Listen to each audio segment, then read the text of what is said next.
ঢাকায় প্রথমবারের মতো মঞ্চে উপস্থিত হতে যাচ্ছেন পাকিস্তানের সুফি রক ঘরানা শিল্পী আলী আজমাত।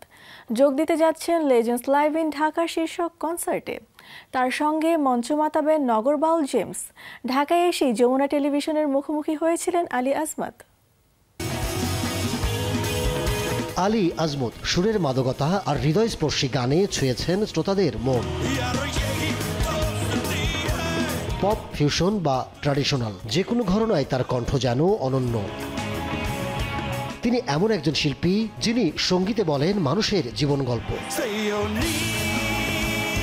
পাকিস্তানের সুফি রক ঘরানার এই শিল্পী এবার মঞ্চ মাতাবেন লেজেন্ডস লাইভ ইন ঢাকা কনসার্টে। তার আগে তিনি মুখোমুখি হয়েছেন যমুনা টেলিভিশনে, জানিয়েছেন কনসার্ট ঘিরে তার ভাবনার কথা। Bangladesh people they have music in their veins. বাংলাদেশের মানুষের রক্তে গান মিশে থাকে।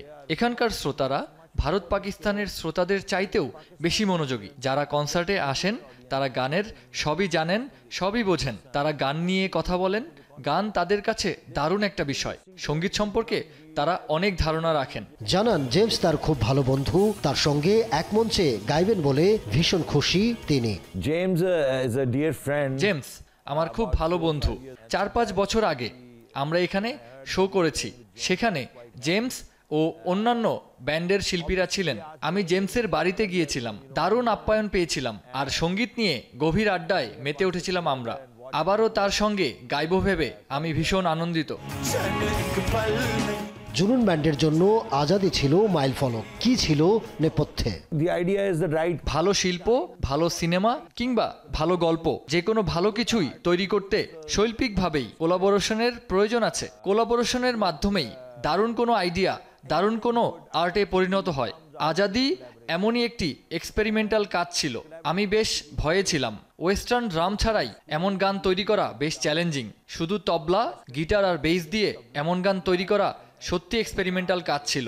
গানের পাশাপাশি করেছেন অভিনয়ও, কাজ করেছেন বলিউডে। কি বলবেন বলিউড যাত্রা নিয়ে? I don't really think I'm a good actor. আমার মনে হয় না আমি একজন ভালো অভিনেতা। কেউ কেউ মনে করেন আমার মধ্যে সেই এক্সপ্রেশন আছে। এই এক্সপ্রেশনের কারণেই হয়তো ভালো একটা সিনেমায় আমি অভিনয় করেছি।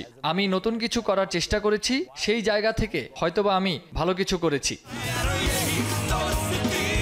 সব ছাপিয়ে আড্ডায় প্রাধান্যে legends live in Dhaka concert. জানান নিজের জনপ্রিয় সব গানে মঞ্চ মাতাবেন তিনি।